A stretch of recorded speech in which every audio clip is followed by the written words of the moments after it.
Vous savez, certaines situations nécessitent un peu plus de subtilité qu'en temps ordinaire. Mais moi, la subtilité, j'en ai rien à foutre.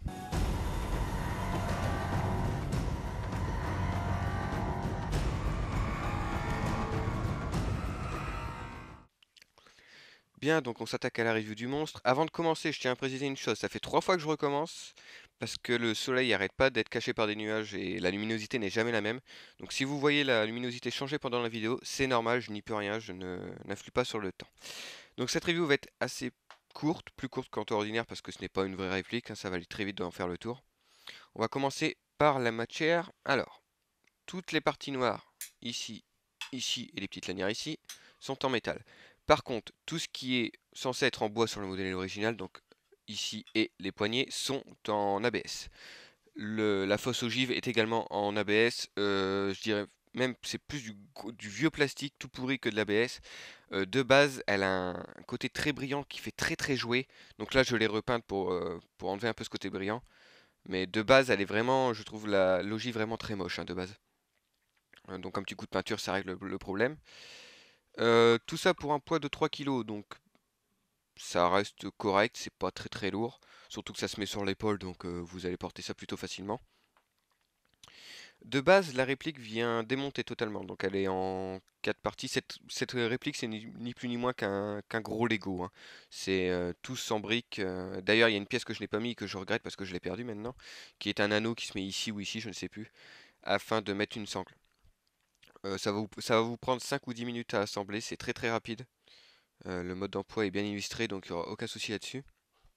Les organes de visée ici et ici sont rabattables, encore que bon, on vise pas réellement en airsoft avec ça.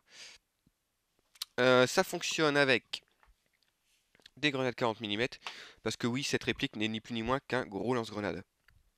Alors vous allez me dire pourquoi prendre un RPG, et voilà, le soleil, le retour.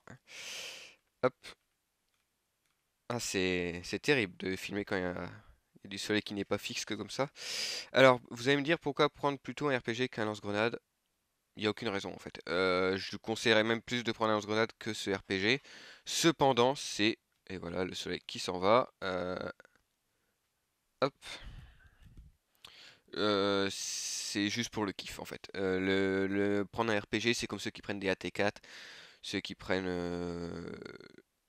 je crois que c'est un M72, je sais plus exactement. Enfin, tout type de lance-roquette, c'est pour le kiff. Encore que maintenant, on a beaucoup de parties qui se déroulent avec des véhicules, voire parfois même des blindés. Donc une des règles serait que seuls les lance-roquettes puissent détruire ces véhicules et non plus tout type de lance-grenade. Mais en l'instant, c'est juste pour le kiff en fait. C'est vraiment... je conseille beaucoup, vraiment de prendre un lance-grenade plutôt qu'un RPG. Désolé si je bafouille, en fait, j'ai toujours l'œil fixé sur l'écran parce que le soleil me casse les burnes depuis tout à l'heure. Donc voilà, c'est juste pour le kiff, c'est plus cher qu'un lance-grenade, c'est plus encombrant qu'un lance-grenade, ça a la même efficacité qu'un lance-grenade, mais voilà, vous avez un RPG quoi, c'est juste kiffant. C'est vraiment juste pour le kiff, moi c'est surtout pour la collection également, mais sinon, si vous hésitez entre ça et un lance-grenade, prenez un lance-grenade, ça sera plus pratique. Pour le prix, bah, vu qu'on y est, vous allez le trouver environ pour 200 euros, certainement moins cher sur des sites étrangers, mais après bon, avec la douane et tout, ça revient au même. J'ai déjà vu plus cher que 200 euros, mais je trouve pas que ça vaut vraiment plus, hein. C'est de la baisse et du métal, et c'est ni plus ni moins qu'un tube creux, hein. Tout l'intérieur est creux, forcément. Sachant que, alors gros problème. Je sais pas si on pourrait dire ça gros problème, mais par rapport, par exemple, au RPG de Kanseb, on peut pas tirer avec l'ogive. Alors, hop, l'ogive s'enlève en fait, et seulement à ce moment-là, vous pourrez tirer. C'est quand même bien dommage. Alors je crois que Canseb lui a le RPG de chez Russian Workshop, qui est un peu plus cher et encore pas tant que ça. Je crois qu'il coûte 250 $. Donc c'est plus ou moins le même prix. Ou 300 $, je ne sais plus exactement. Mais lui peut tirer avec l'ogive. Moi non, je dois enlever l'ogive, mettre la grenade et tirer. Et c'est quand même, je trouve, dommage. Au final, en partie, c'est même pas la peine de vous trimballer avec ça en fait. Enfin, ça c'est juste pour le style. D'autant plus qu'elle ne tient pas énormément, donc il y a de fortes chances de la perdre. Et quand je vous disais que c'était du vieux plastique, c'est... Ouais, ça sonne creux, c'est vraiment... Enfin, c'est ultra léger. C'est un peu dommage. Honnêtement, j'aurais bien vu ça, une petite partie en métal là-dessus. Hop, on va rebaisser un peu parce que le soleil refait des siennes, bien évidemment. Donc voilà, ça pour moi c'est un des défauts de cette réplique, c'est que bah on peut pas tirer avec l'ogive quoi, et pour un RPG ça la fout mal. Sinon au niveau de la longueur, alors je crois que sans l'ogive on est à 950 mm et avec l'ogive on est à 1300 et quelques, donc c'est déjà une bonne taille, mais enfin encore une fois, hein, si vous allez en partie genre toute une après-midi, toute une journée, l'ogive c'est vraiment pour le style, hein, ça a aucun intérêt de se promener avec l'ogive, et c'est bien dommage d'ailleurs. Sinon pour l'utilisation, je pense qu'on verra plus ça lors du test de tir, hein. De toute façon, c'est pas bien compliqué. Vous mettez la grenade là-dedans, hop, vous la laissez bien tomber, et là, voilà, vous voyez qu'elle tombe plus. Elle est enclenchée, prête à tirer. Ensuite, bon, la logique factice est tombée, encore heureux que c'était une factice, hein. Hop, alors, voilà, je vais faire une mise au point. Alors, je sais pas si c'est un défaut de ma réplique ou quoi, mais sur le mien, je dois appuyer sur la queue de détente et en même temps que mon autre main, monter ce petit levier. Alors je sais absolument pas si c'est le fonctionnement normal ou un défaut de ma réplique, sachant que sur le mode d'emploi ce n'est pas écrit comme ça, donc je ne comprends vraiment pas. Je pense que c'est un défaut, peut-être la queue de détente qui ne fait pas monter assez on va appeler ça le marteau. Mais c'est un peu, c'est pas chiant, c'est pas spécialement chiant, c'est juste que bah, j'aimerais bien savoir si c'est normal ou pas, si quelqu'un possède ce RPG qui me dit si c'est normal ou pas. Hop. Et ensuite, une fois que le tir est donc effectué, si je me souviens bien, parce que ça fait très longtemps que je me suis pas servi de cette réplique, le petit levier ici, vous le tirez vers le bas. Hop, et là. Ça désenclenche la grenade. Et après, ainsi de suite, hein, vous en mettez une, vous tirez, vous en mettez une, vous tirez. J'ai pas dit le constructeur. Je fais vraiment cette review totalement dans le désordre. Donc, c'est le RPG de chez AGM. Donc, je connais pas spécialement AGM. Je connais de nom, mais je sais pas exactement ce qu'ils ont fait d'autre. C'est voilà, c'est un bon moyen d'avoir un RPG pas trop cher, pas trop onéreux, plutôt bien fait, même si on est loin, à mon avis, de celui du Russian Workshop, pardon, ou même d'autres répliques.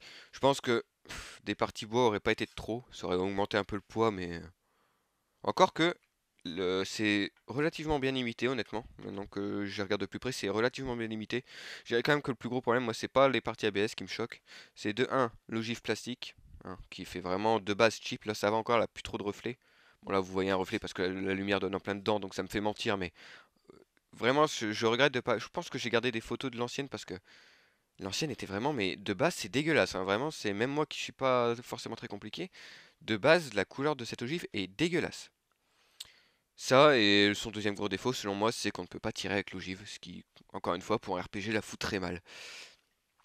Je pense que j'ai tout dit, hein. De toute façon, comme je l'ai dit, il n'y a pas grand-chose à dire sur cette réplique, hein. C'est ni plus ni moins qu'un lance-grenade. Si vous débutez, encore une fois, pas la peine de vous ruer là-dessus. Prenez un bon vieux lance-grenade à fixer sous votre réplique. C'est exactement pareil. Il n'y a pas plus de puissance sur celui-là, quoi que ce soit. Sur un lance-grenade, c'est la grenade qui fait tout, hein. C'est pas le lance-grenade. Pareil, alors le test de tir sera très rapide et très minimaliste, hein, parce que bah, c'est un lance-grenade, hein, il n'y a pas de test de précision à faire là-dessus. Donc voilà, j'espère que ça vous aura plu. On se retrouve tout de suite pour le test de tir que je ne vais pas filmer aujourd'hui. Et on voit après les résultats.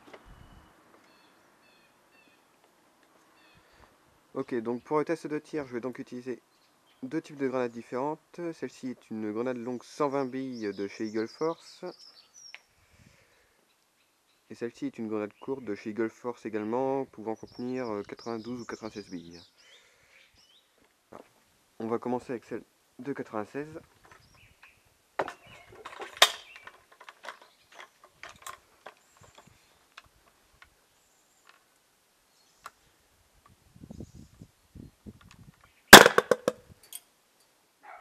Et maintenant c'est celle de 120. A savoir que ces grenades ont une spécificité, c'est qu'elles peuvent être chargées également avec du CO2, donc qui augmente fortement la portée et la puissance.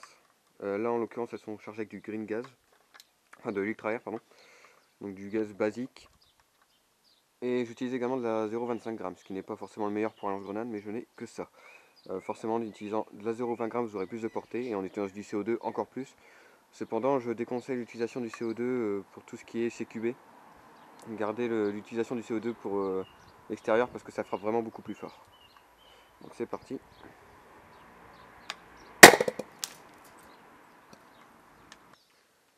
Bon, là j'ai essayé de zoomer afin que vous puissiez bien voir le nuage de billes, mais je vous promets rien. Je vais essayer, hop.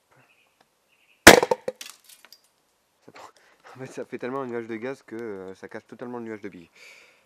Attendez, je vais essayer de le faire autrement. Deuxième essai.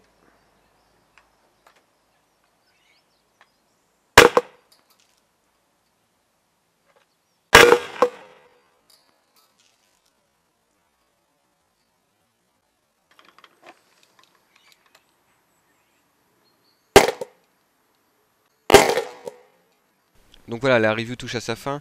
Malheureusement, je viens de m'apercevoir que sur la vidéo, on voit pas vraiment le nuage de billes. Je vais essayer de faire en sorte qu'on le voit un minimum, mais c'est pas, ça donne pas le rendu que je voulais. On a environ 10-15 mètres de portée facile en tir direct. Hein. Contrairement à ce qu'on peut vous croire sur la vidéo, je ne lève pas le RPG. Hein. C'est juste que l'appareil photo est plus bas que moi, donc du coup ça donne cette impression. Mais je tire droit, sachant qu'avec un lance-grenade, théoriquement on tire en cloche. Donc je pense qu'on peut atteindre 20 mètres de portée sans trop de problème. Sachant également que je tire de la 0,25 grammes, ce qui est pas top pour un lance-grenade. Encore une fois, je préconise plutôt de la 0,20 voire de la 0,12, mais j'ai peur que de la 0,12 ça vole un peu dans tous les sens. Et pour ce qui est de la grenade, j'utilise de l'ultra air et pas du CO2. Avec du CO2, on aurait une bien meilleure portée, mais encore une fois, le CO2, réservez ça pour les parties en extérieur. Je referai des tests. Dès que j'ai l'appareil pour charger la grenade en CO2, je le ferai le test avec une grenade chargée au CO2 pour voir un peu le changement de portée et de puissance. J'ai également comme pour but de tester, là, alors je sais plus exactement le nom du constructeur, mais c'est une grenade, je crois, qui vient d'un fabricant russe, pardon. Et en fait, ça tire vraiment une grenade de 40 mm. Et il y a plusieurs styles. Donc, c'est des grenades soit en mousse, soit qui explosent à l'impact, comme une sorte de mini pétard, soit des grenades fumigènes, soit des grenades sonores. C'est vraiment, ça a l'air vraiment en tout cas marrant à utiliser. C'est assez cher malheureusement. Mais je pense vraiment au moins me procurer les grenades fumigènes. Alors, je testerai ça avec un lance-grenade ou pas. Ou avec le RPG, ça n'a pas d'importance. Mais j'ai l'intention de tester ça dans les mois à venir. Donc j'espère que ça vous a plu. Je suis désolé pour le manque de review, mais comme vous avez pu le voir dans la vidéo, il fait pas beau. En tout cas, lors du test de tir, il faisait vraiment pas beau. Et j'ai pas le grand terrain, c'est-à-dire que pour des tests de tir complets de répliques qui tirent à plus de 30-40 mètres, c'est pas possible. Je pourrais pas faire de test de test de tir précis. Donc dès que j'ai le terrain, je refais des reviews, mais pour l'instant, c'est pas trop faisable. J'espère quand même que cette review vous aura plu. Salut à tous, à la prochaine.